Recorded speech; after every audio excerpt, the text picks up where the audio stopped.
Hi, we're still in the topic of integrating factor found by inspection, and we have this given differential equation here. We have 3x squared y d of x minus x cubed dy plus y to the fourth dy is equal to 0.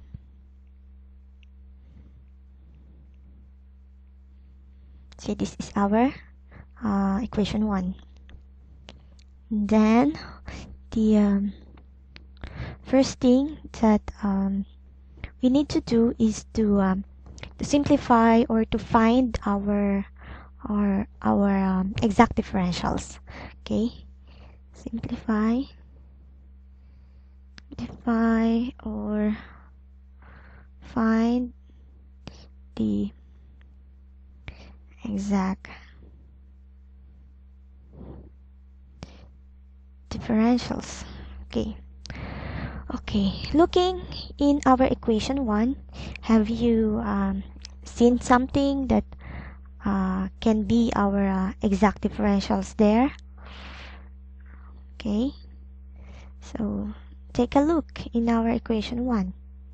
Did you find something interesting, or did you notice something?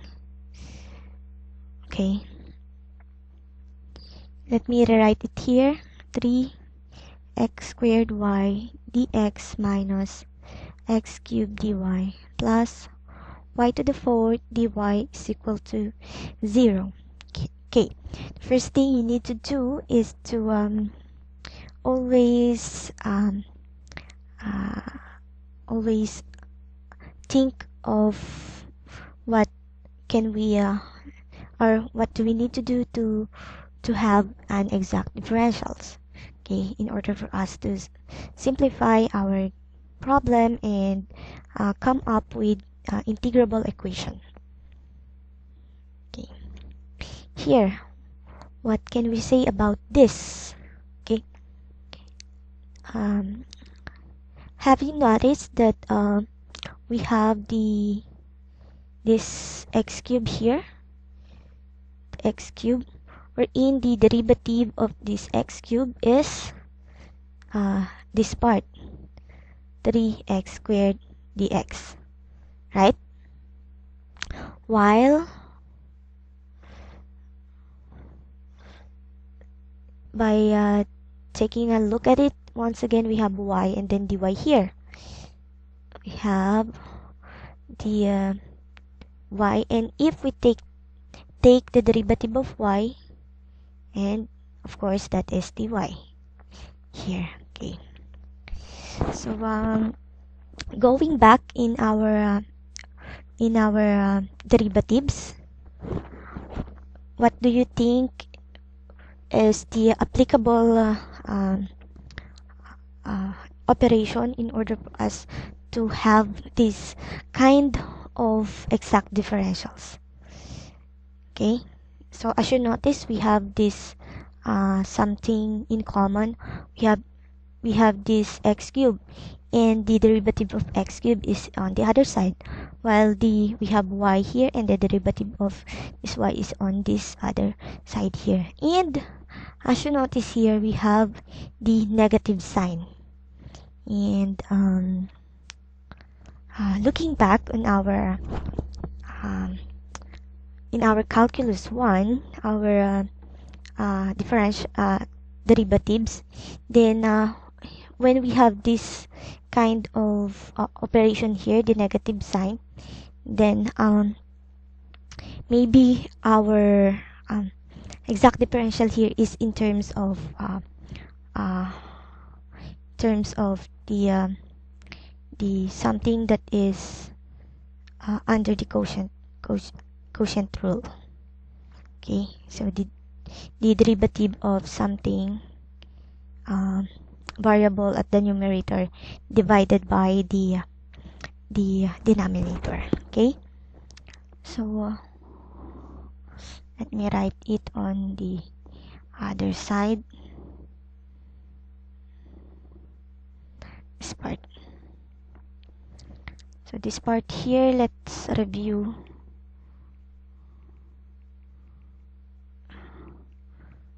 from our calculus. differential calculus, our rule, if we have this kind of derivative, then let me have a say this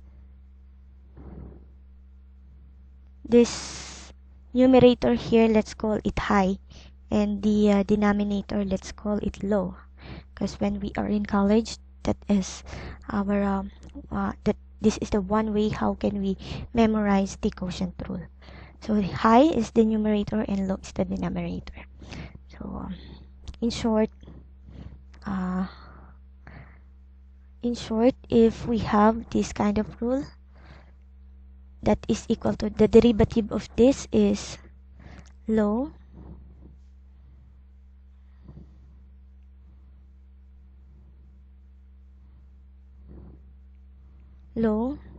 times the derivative of the high.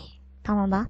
So we have low times derivative of the high minus high times the derivative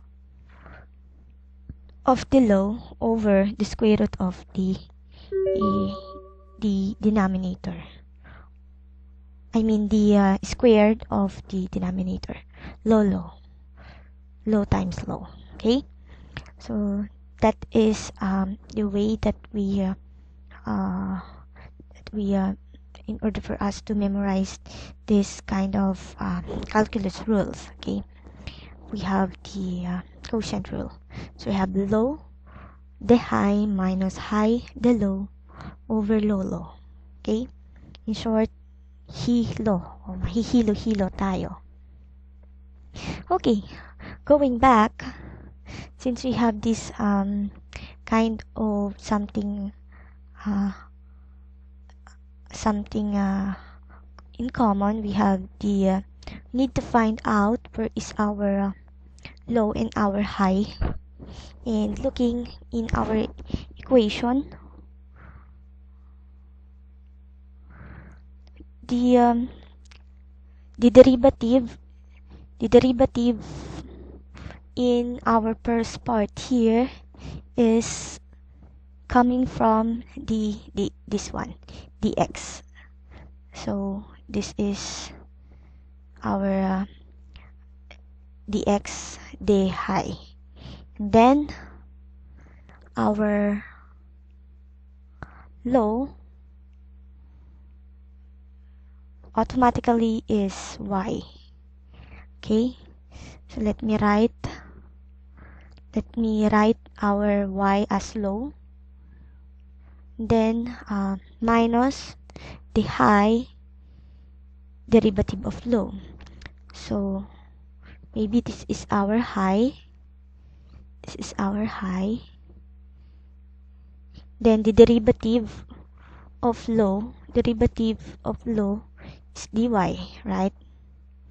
This is our the low, derivative of low. So our high is x cubed.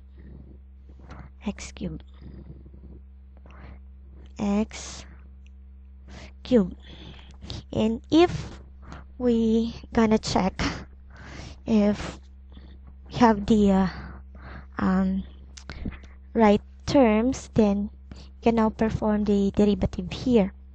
So we have low, let me write our low here, wherein this is our y, and derivative of high, what is the derivative of high? X cubed.